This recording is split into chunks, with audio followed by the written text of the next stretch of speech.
तालुक्याचे भाग्यविधाते स्वर्गीय डॉक्टर बाई गणपतरावजी देशमुख साहेब, स्वर्गीय काका साहेब यांच्या पुण्यस्मृतीस विनम्र अभिवादन करतो। आज गिरडी जिल्हा परिषद गटाच्या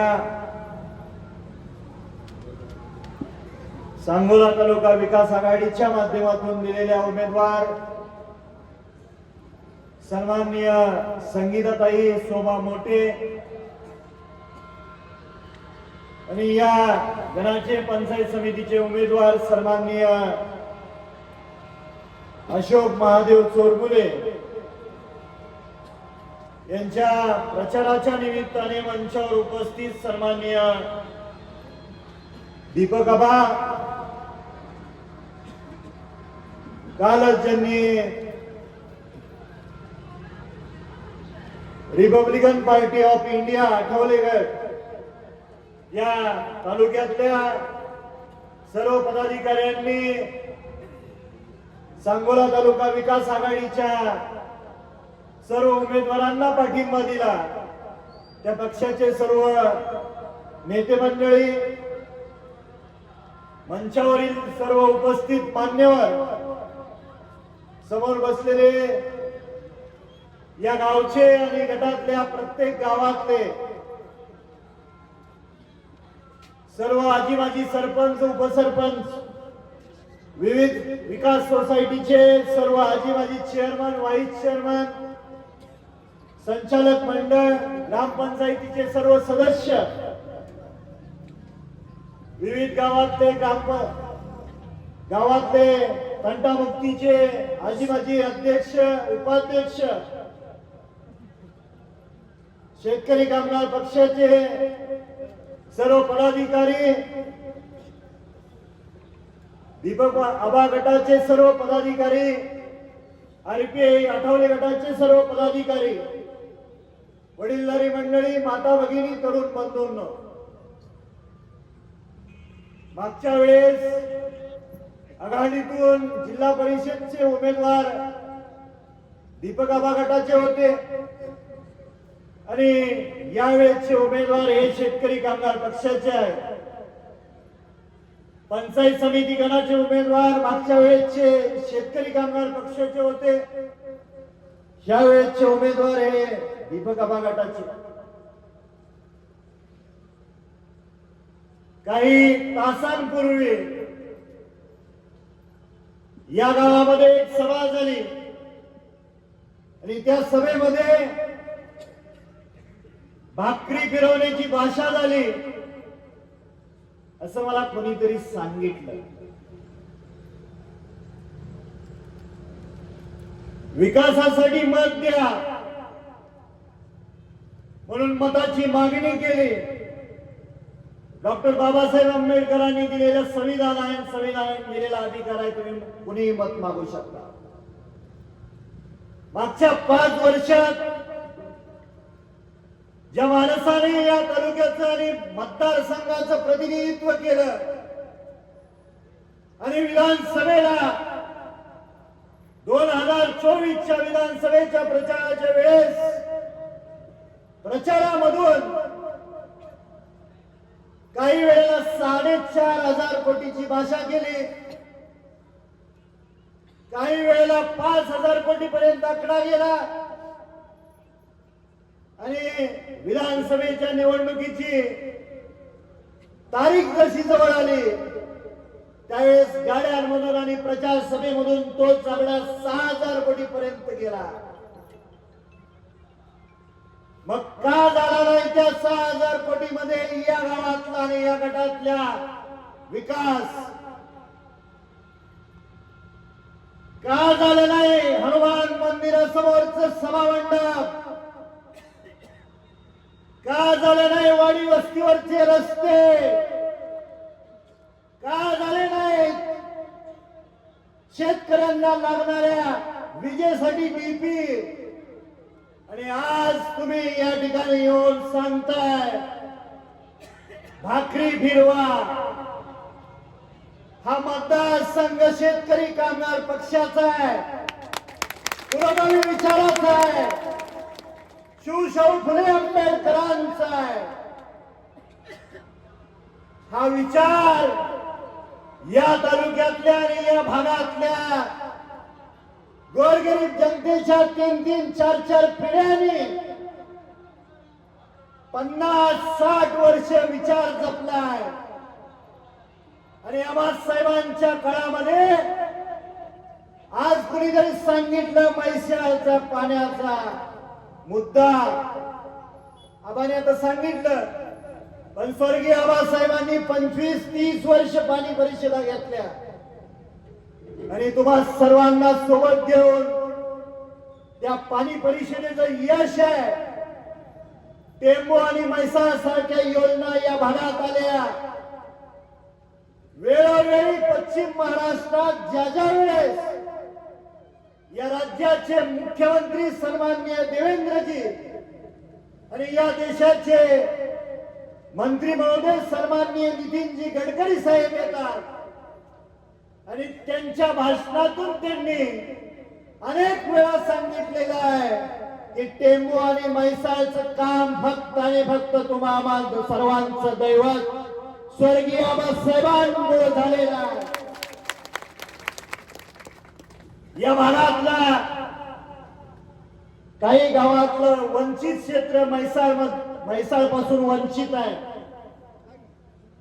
दीपक आबा, तुम्हाला मगाशी मी सांगितलं, पण तुम्हा सर्वांना मी सांगू इच्छितो की हिवाळी अधिवेशनामध्ये पण वंचित क्षेत्राचा मुद्दा मांडला आणि या भागातला म्हैसाळच्या जी योजना आहे त्याच्या अंतर्गत जी गाव आहे ती टेंबूची जी गाव आहे ती या तालुक्यातला इंच ना इंच जमीन ही ओलिताखाली आणल्याशिवाय आम्ही स्वस्थ बसणार नाही, हा माझा तुम्हाला विश्वास देतो.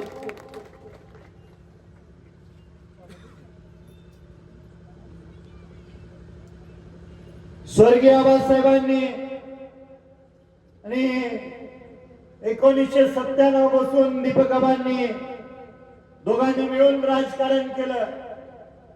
तरी या तालुक्यामध्ये गोरगरीब जनतेवरती अन्याय होऊ दिला नाही. दोघांची घरं, ऑफिस 24 तास सताड उघडे असते. रात्री अपरात्री जरी कोणी आलं तर आबासाहेबांच्या निधनानंतर सुद्धा माझ्याकडून थोडीफार तुमची सेवा झालेली आहे. या गावामध्ये आम्हाला कुठल्या दवाखान्याचं आहे 50 लाख रुपये पशुवैद्यकीय दवाखान्यासाठी 50 लाख रुपयाचं काम आपण मागच्या महिन्यामध्ये मंजूर केलेलं आहे. आज काही लोक शेतकरी कामगार पक्षाची या मंचावर नसतील, सभेमध्ये नसतील, काही चर्चा करू नका, कुणी दुसरा विचार करू नका. शेतकरी कामगार पक्षाचा 50-60 वर्षाचा विचार आहे, जी प्रक्रिया आहे त्या प्रक्रियेतून कमिटी नेमली गेली आणि कमिटीतून घेतलेले हे निवडलेले उमेदवार आहे. त्यामध्ये बाबासाहेब देशमुखचा 1% हात नाही. कोणतं ज्यावेळेस रस्सीकेस असते उमेदवारीसाठी, एखाद्याच्या पारड्यात उमेदवारी पडते आणि दुसऱ्या पारड्यात ज्यावेळेस पडत नसते त्यावेळेस नाराज होणं साहजिक असतं.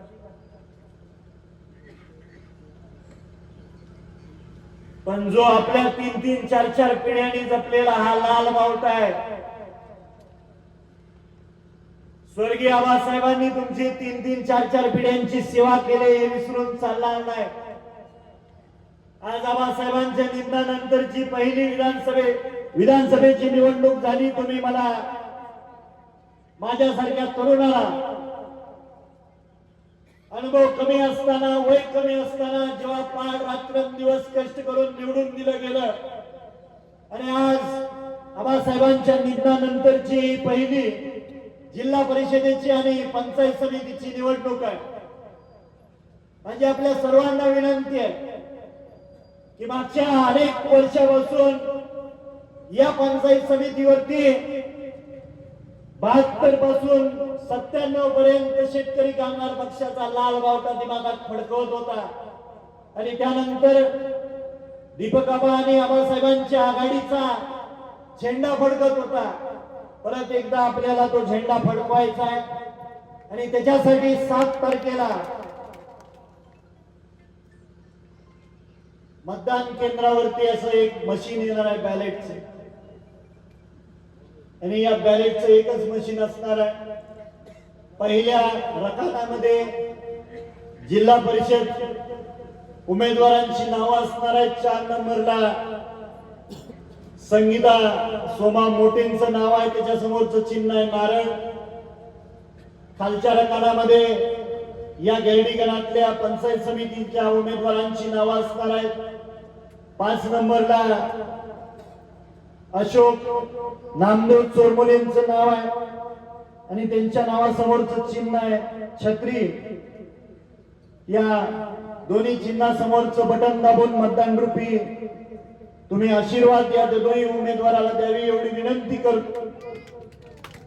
मतदान करताना काही गडबडीत एक बटन दाबून बाहेर येतात. मतदान बाद होईल, दोन्ही बटन दाबणं गरजेचं आहे. आणि या ठिकाणी उपस्थित असणाऱ्या सर्व दोन्ही पक्षाच्या कार्यकर्त्यांना माझी विनंती आहे, आज 1 तारीख आहे, 5 तारखेपर्यंत प्रचार आहे, 7 ला मतदान आहे.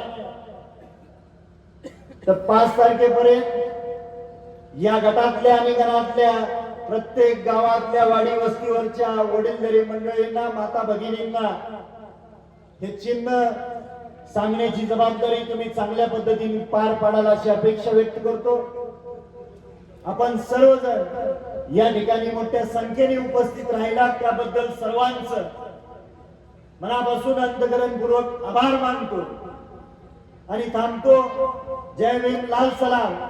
पण जाण्यापूर्वी या राज्याचे लाडकं नेतृत्व आणि माजी उपमुख्यमंत्री सन्माननीय अजितदादांचं 28 जानेवारीला विमान अपघातामध्ये निधन झालं.